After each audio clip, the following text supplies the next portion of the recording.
Hello friends, welcome back to our YouTube channel Yashika maths point.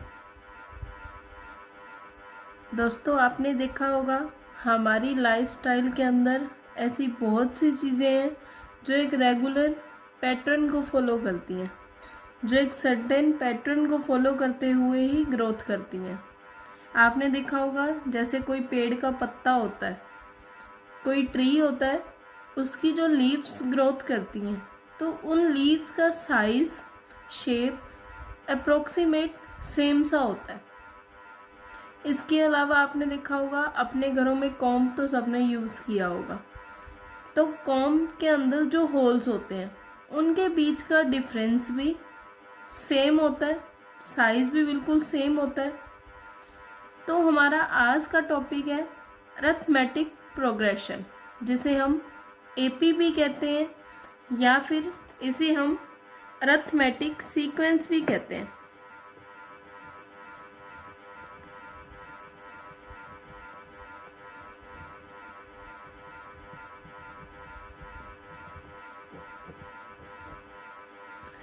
Arithmetic progression AP या फिर इसे हम arithmetic sequence भी कहते हैं।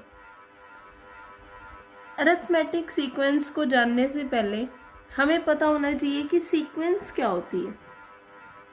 What do you mean by sequence? Sequence is a ordered list of numbers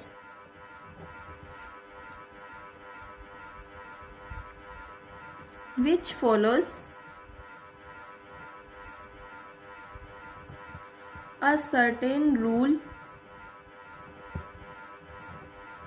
or pattern। Sequence क्या होता है?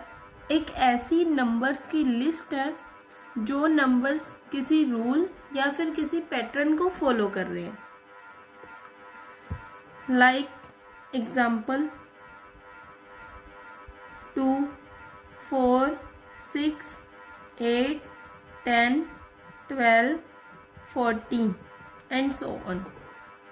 हमने एक सीक्वेंस ले ली, एक ऐसे नंबर्स की लिस्ट ले ली है जो एक पर्टिकुलर रूल को या किसी पर्टिकुलर पैटर्न को फॉलो कर रहे हैं।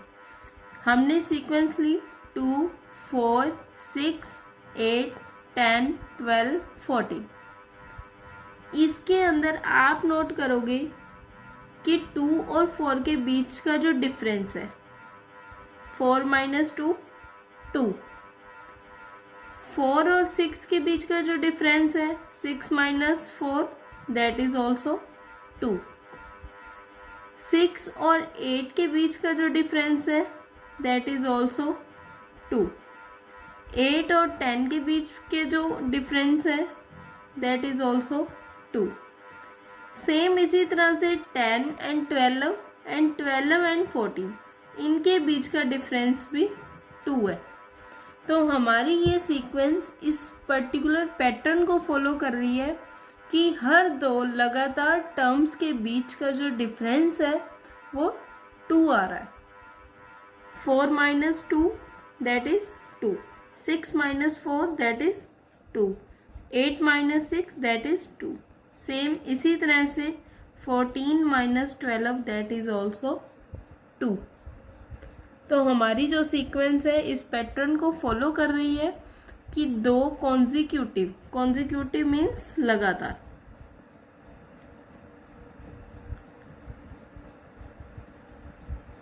किसी भी दो लगातार टर्म्स के बीच का जो डिफरेंस है वो 2 आ रहा है। अब बात आती है कि टर्म क्या होता है। What do you mean by term?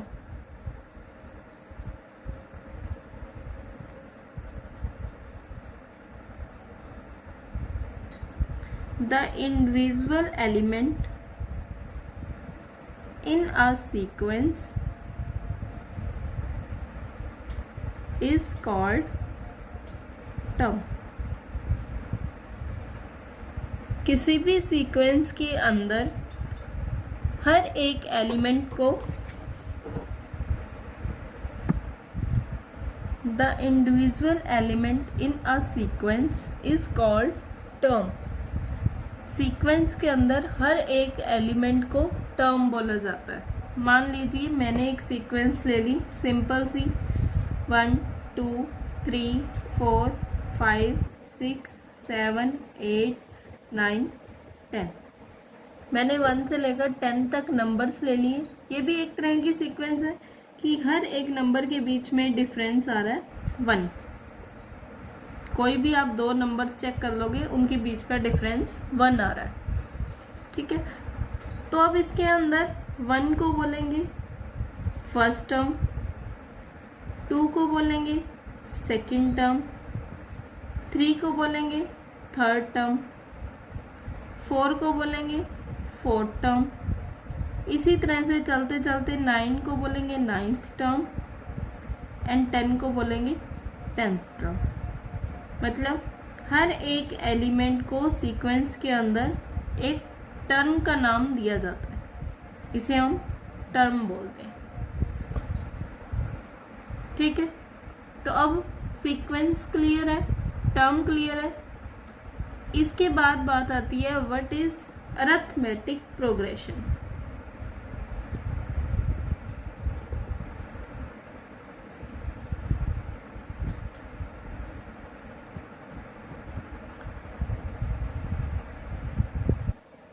Arithmetic progression क्या होता है?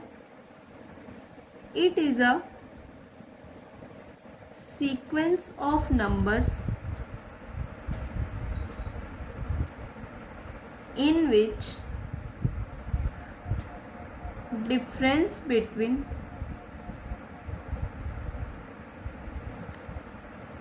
any two consecutive terms is constant. Arithmetic progression क्या होता है? एक ऐसे नंबर्स की सीक्वेंस है जिसके अंदर कोई भी लगातार दो नंबर्स लोगे या कोई भी दो लगातार टर्म्स लोगे, उनके बीच का डिफरेंस हमेशा सेम रहेगा या फिर कांस्टेंट रहेगा।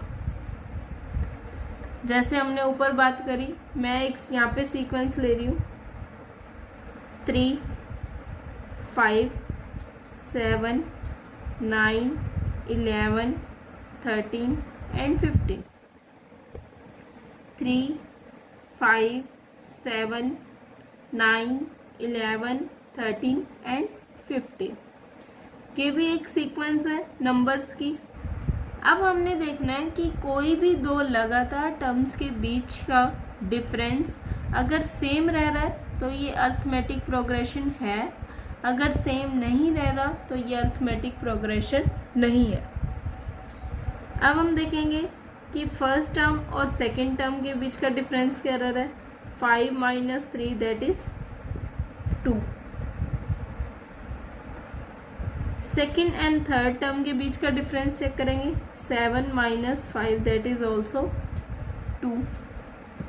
थर्ड एंड फोर्थ टर्म के बीच का चेक करेंगे 9 - 7 that is also 2। 11 - 9 that is also 2। 13 - 11 that is also 2 and 15 - 13 that is also 2।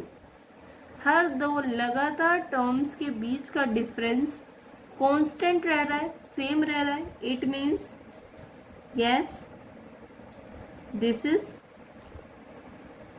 AP या अरिथमेटिक प्रोग्रेशन। अरिथमेटिक प्रोग्रेशन से क्या मतलब है? एक ऐसे नंबर्स की सीक्वेंस है जिसके अंदर हर दो लगातार टर्म्स के बीच का डिफरेंस कांस्टेंट रहता है या फिर सेम रहता है, उसे हम अरिथमेटिक प्रोग्रेशन एपी भी कहते हैं। क्लियर? एपी के अंदर हमारे पास मेन दो चीज़ें आती हैं। एक फर्स्ट टर्म कि एपी हमारी स्टार्ट कहाँ से हो रही है, और एक आता है कॉमन डिफरेंस जो हर दो लगातार कॉन्जिक्यूटिव टर्म्स के बीच का जो डिफरेंस है उसे कॉमन डिफरेंस कहा जाता है। जो अभी हम कॉमन डिफरेंस ही चेक कर रहे थे क्या सभी कॉन्जिक्यूटिव टर्म्स के बीच का डिफरेंस सेम है या नहीं, उस डिफरेंस को कॉमन डिफरेंस कहा जाता है। तो एपी के अंदर फर्स्ट टर्म को डिनोट करते हैं स्मॉल ए से एंड कॉमन डिफरेंस को डिनोट करते हैं स्मॉल डी से। First term of AP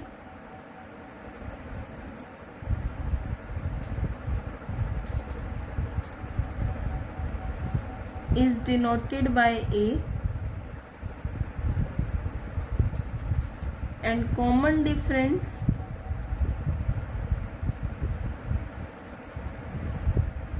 of AP is denoted by D। अगर हमने सेकेंड टर्म देखनी है कि हमारी एपी की सेकेंड टर्म क्या होगी, तो फर्स्ट टर्म के अंदर हम कॉमन डिफरेंस को ऐड कर देंगे तो हमारी एपी की सेकेंड टर्म आ जाएगी। अगर हमने फोर्थ टर्म निकालनी है तो हमारी एपी की थर्ड टर्म के अंदर हम कॉमन डिफरेंस ऐड कर देंगे तो हमारे पास एपी की फोर्थ टर्म आ जाएगी। इसी तरह एपी के अंदर हर सक्सेसिव टर्म को कैसे निकाला जाता है, प्रीसीडिंग टर्म के अंदर कॉमन डिफरेंस को ऐड कर देते हैं तो हमारे पास नेक्स्ट टर्म या सक्सेसिव टर्म आ जाती है। प्रीसीडिंग टर्म मतलब पहले वाली टर्म प्लस कॉमन डिफरेंस इससे हमें मिलता है सक्सेसिव टर्म। मतलब पहले वाली टर्म के अंदर जब हम कॉमन डिफरेंस को ऐड कर देते हैं तो हमें नेक्स्ट टर्म मिल जाती है। तो अब जनरल फॉर्म क्या है एपी की, जनरल फॉर्म या रिप्रेजेंटेशन ऑफ एपी।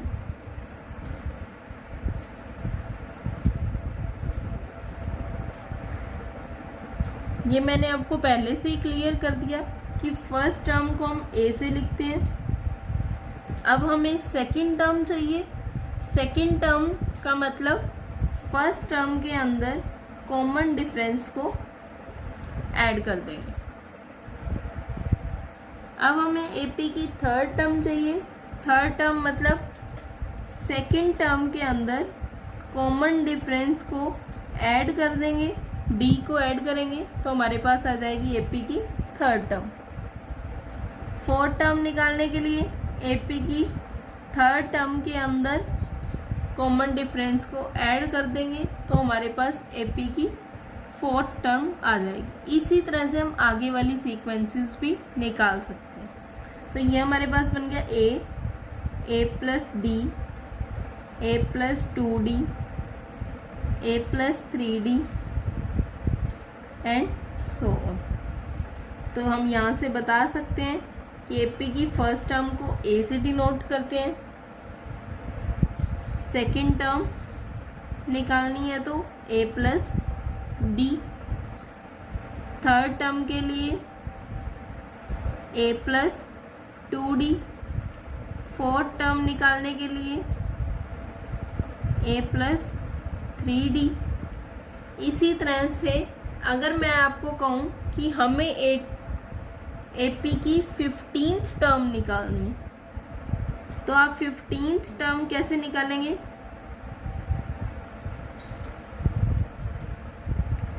15 टर्म निकालने के लिए लिखा जाएगा a प्लस 14d, मतलब एक d कम करके लिखा जाता है।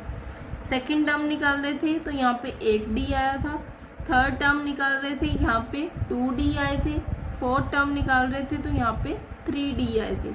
सेम इसी तरह से अगर हमें एपी की 20th टर्म निकालनी है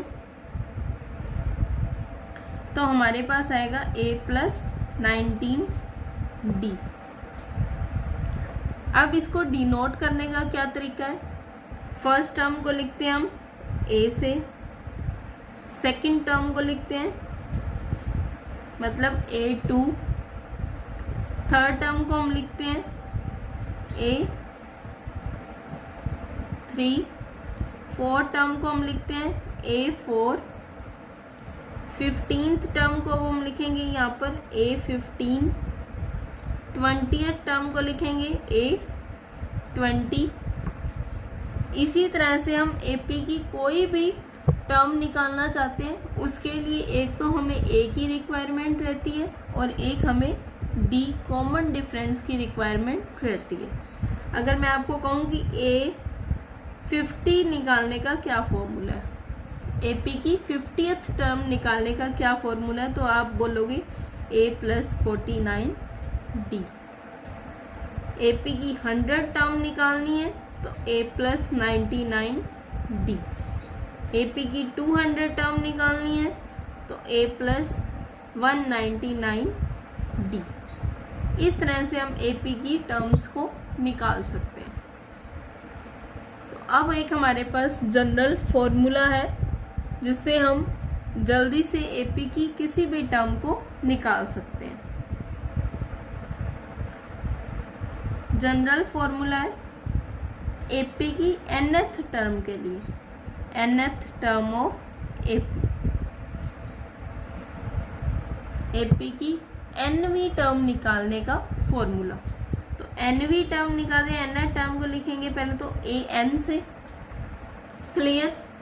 अब मैंने आपको बताया कि अगर 50th टर्म निकाल रहे हैं तो यहाँ पे सबसे पहले तो आएगा A+50 टर्म निकाल रहे हैं तो यहाँ पे 49D, मतलब एक कम करके 50 - 1 49D।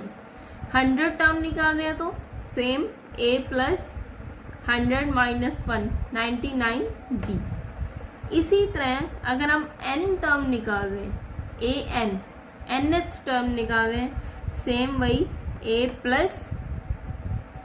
अब n में से 1 माइनस करेंगे, जैसे हमने 100 में से 1 माइनस करा, 200 में से 1 माइनस करा, तो n में से 1 माइनस करेंगे तो n-1 इंटू D।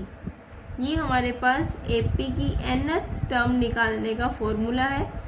इसे an से या फिर Tn से भी लिखा जाता है, A+n-1 into D, where A is first term,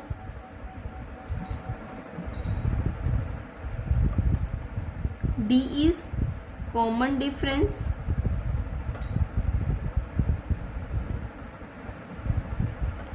n is number of terms कि उस AP के अंदर टोटल नंबर ऑफ टर्म्स कितनी है, एंड an क्या है, nth टर्म ऑफ AP की n नंबर वाली टर्म। क्लियर। तो आज के लिए इतना ही। अगर आपको हमारी पहले वाली वीडियोस में कोई भी डाउट है उसके लिए कमेंट करें और अपने सजेशंस ज़रूर शेयर करें। उसी प्रकार से आपको लेटेस्ट वीडियो में इम्प्रूवमेंट मिलती जाएगी। तो लेटेस्ट वीडियो देखने के लिए हमारे चैनल पर बने रहिए और चैनल को सब्सक्राइब, लाइक, शेयर ज़रूर करें। Thank you.